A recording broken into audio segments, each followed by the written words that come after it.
A Iná dá outra, a Sueli dá outra. Você também, Joaquim dá outra. Então, nós vamos discutindo. Ah, bem, não é bem assim que eu pensava. Agora, continuemos então. Família, a família da codificação. Olha só, quem é que não conhece a família da codificação? Bom, se não conhece, nós podemos até não conhecer, mas nós sabemos que existe, não sabemos? O Livro dos Espíritos, que nós poderíamos dizer que é o pai de todos. Ou, se quiserem, a mãe de todos os outros livros, porque é a partir do Livro dos Espíritos que tudo surgiu. O Livro dos Espíritos perguntou e pergunta, e continua perguntando. Então, todas as perguntas feitas em O Livro dos Espíritos tiveram respostas, mas essas respostas geraram outras perguntas. Mas o que é isso? Então, essas outras perguntas foram respondidas pelos outros livros. Por exemplo, o Livro dos Médiuns, ou Guia dos Médiuns e dos Evocadores. Então, para nós estarmos em uma reunião mediúnica, nós precisávamos, ou precisamos, conhecer, não digo nem tão profundamente, mas ter lido com bastante atenção e conhecer o básico, que é o Livro dos Médiuns. Lembrando que Allan Kardec fala que o Livro dos Médiuns é uma continuação de O Livro dos Espíritos. Se ele é uma continuação, é como se ele saísse dele mesmo. É como se fosse aquela reprodução que o próprio ser se multiplica em dois. Eu esqueci o nome, como dá o Aloysio, de repente pode me ajudar. O próprio ser se multiplica e ele forma dois seres. Então, o Livro dos Espíritos, hein? Não entendi? É como se fosse um clone, mas não é um clone, porque o Livro dos Médiuns contém algo que o outro não contém. No Livro dos Médiuns é a prática. Quando a gente fala de prática espírita, nós devemos lembrar que a prática espírita é o intercâmbio mediúnico. É o diálogo com os espíritos. A vivência espírita, não. Nós podemos vivenciar o espiritismo, a parte moral ou a parte filosófica, mas o espiritismo prático é o intercâmbio. Isso é o que diz Kardec.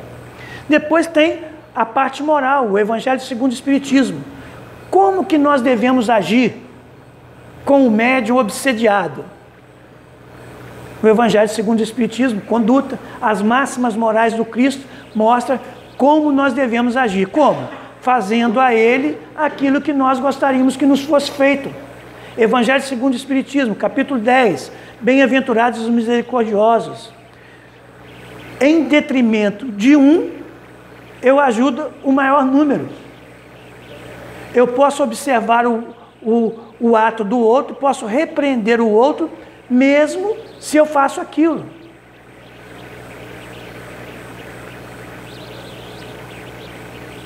Itens 19, 20 e 21 do Evangelho segundo o Espiritismo. E o céu e o inferno. Quem de nós nunca experimentou esses dois estados? E nós aqui estamos só começando a família espírita, que é a família da codificação. E depois a Gênese, quando nós começamos a nos procurar de onde nós viemos. Como nós surgimos? De que nós somos feitos? Para onde nós vamos? Quando nós começamos a procurar a origem das coisas, nós descobrimos isso na Gênese. Então, esta é a família da codificação. Então, para sermos espíritas e da família espírita, precisamos nos transformar moralmente, precisamos nos modificar, nos esforçar para domar as nossas inclinações más, mas precisamos conhecer esta família espírita, essa família da codificação. No livro dos Médiuns, vários capítulos, não vamos comentar todos, mas alguns. Logo no primeiro capítulo, há espíritos. Nós podemos então comparar essa pergunta título do primeiro capítulo com aquelas pessoas que vivem nos perguntando: mas existe espírito mesmo? Vocês já tentaram, já pensaram, refletiram como explicar para alguém se de fato existe espíritos? Lá no livro dos Médiuns, Allan Kardec nos ensina. Mas já que estamos falando de família, vamos pensar que essa pessoa que nos pergunta é um familiar, é um irmão, é um colega de trabalho, um familiar espiritual, e nos pergunta: há espíritos? Se nós não conhecermos a codificação, e muitas vezes, quando nós recebemos uma pergunta de chofre, repentina, e que não temos a resposta na ponta da língua, o que nós sentimos?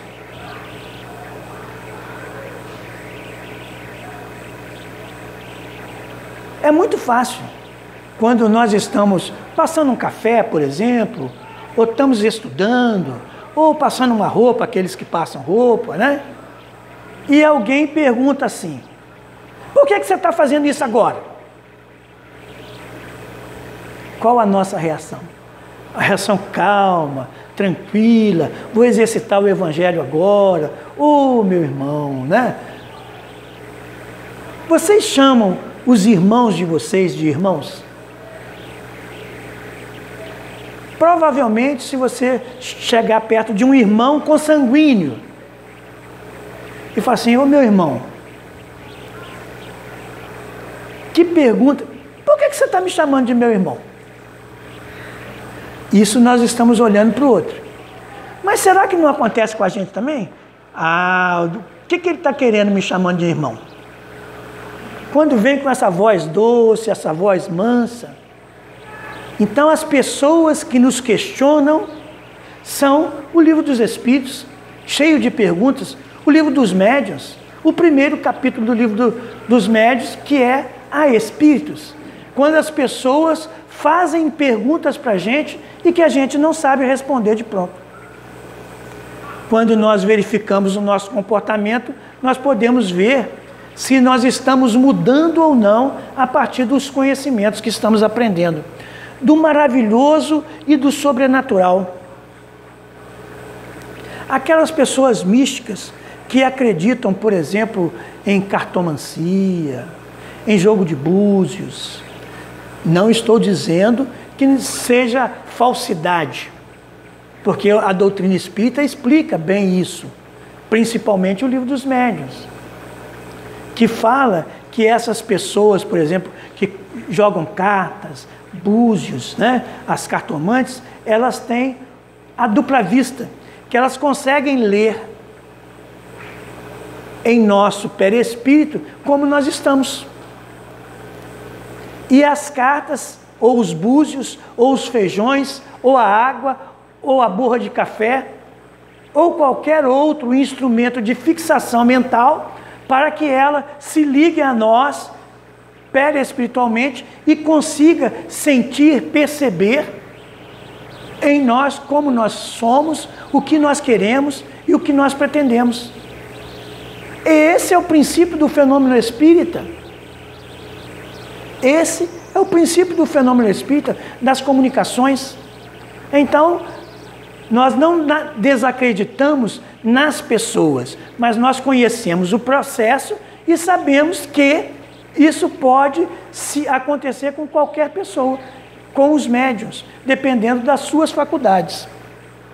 Do método, aquela pessoa que nos pergunta: mas como isso deve ser feito? Meu irmão, você está aqui no centro, mas você precisa se modificar moralmente. E ela nos pergunta: como? Qual o método empregado? Se reformando. Mas como? Então, se nós não conhecíamos a família da codificação, nós não conseguimos responder como. E os nossos familiares são aqueles que mais nos perguntam. Se, como falamos anteriormente, cada um de nós é o professor dentro da família, nós deveríamos ter, além da conduta, o conhecimento necessário para explicar como. As 3 classes de espíritos, quem é de nós que não conhece? Os espíritas imperfeitos, os espíritas verdadeiros espíritos, os espíritas cristãos, os espíritas exaltados. Na verdade, quando nós vamos estudar, nós vemos até que existem mais de 3. Os espíritas, por exemplo, sem saber, aquele que age de acordo com a moral espírita e nem sabe dos princípios espíritas. Eles vivem a mensagem.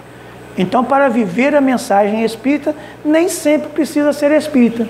Para ser espírita, ele precisa conhecer os princípios espíritas. A ordem que deve obedecer os estudos espíritas. Allan Kardec sugere a ordem que nós devemos obedecer para estudar a doutrina espírita. Mas nós precisamos aprender também a mostrar para as pessoas em que ordem elas devem estudar. Porque cada um de nós estuda de acordo com as nossas necessidades. Cada um estuda de acordo com as suas necessidades. Então nós precisamos conhecer as necessidades e os interesses do outro para poder encaminhá-lo devidamente para essa metodologia, essa sequência do estudo de qualquer assunto que ele precisa. Mas para isso precisamos conhecer a doutrina espírita. Precisamos conhecer a família da codificação. E dos sistemas. Sistema, muitas pessoas, as donas de casa, por exemplo, elas só fazem arroz se fritar o arroz. Só faz o arroz se colocar o alho primeiro, ou o sal depois. E passam a ter determinados critérios, determinados sistemas para realizar. E tem dificuldade de sair desse sistema.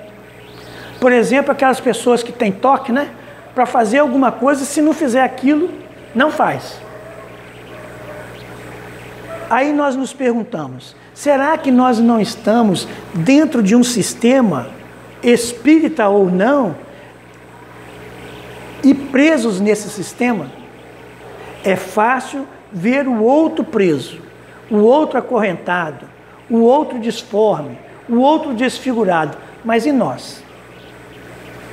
Então, antes de apontar para o outro, vale a pena nós verificarmos se nós não estamos naquela mesma situação. E psicologicamente, se não estamos transferindo ou projetando no outro aquilo que é nosso. Já que o outro é o nosso reflexo, é o nosso espelho. E continuando. Das manifestações espíritas, manifestações físicas e manifestações inteligentes. As físicas são aquelas que causam efeitos materiais. E as manifestações inteligentes são as que causam efeitos inteligentes. Estudando com mais profundidade, descobrimos que todas as manifestações têm um efeito inteligente e têm um efeito material, tem um efeito físico. Então nós podemos ser audientes, intuitivos, escreventes, falantes. Às vezes os espíritos falam por nosso intermédio e nós nem percebemos, mas falam também por intermédio dos nossos familiares e nós também não percebemos. E aí precisamos lembrar do Evangelho de Jesus. Vejam os que têm olhos de ver, ouçam os que têm olhos de ouvir. Então, quando alguém nos falar, em especial, aquilo que nós não gostamos, paremos e reflitamos. O que levou essa pessoa a falar isso comigo? O que é que eu fiz? O que é que eu tenho? O que é que eu faço que deu origem à fala desta pessoa, desta forma, neste momento? Quando eu faço essas questões, eu estou praticando a questão 919 do Livro dos Espíritos. Eu estou tentando averiguar o que eu posso fazer a partir dos conhecimentos que eu possuo. E quando, feito essa análise, esta avaliação, eu descubro que a causa está em mim e não nele, e eu me modifico, eu estou sendo o verdadeiro espírita e estou agindo como espírito eterno, espírito que pensa no amanhã, não no amanhã no próximo dia, mas no amanhã na vida futura. O papel dos médiuns nas comunicações espíritas, nas comunicações espíritas. Qual é o papel que nós estamos desenvolvendo nas comunicações e nos relacionamentos dentro do lar?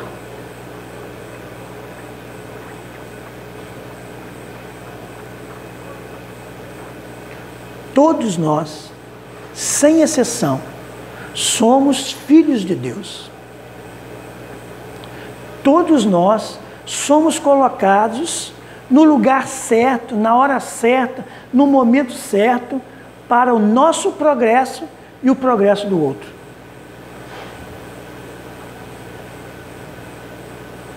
Então, qual é o nosso papel dentro do lar?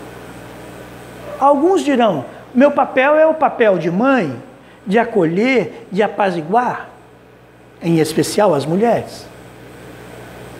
É o papel interno, é o papel emocional.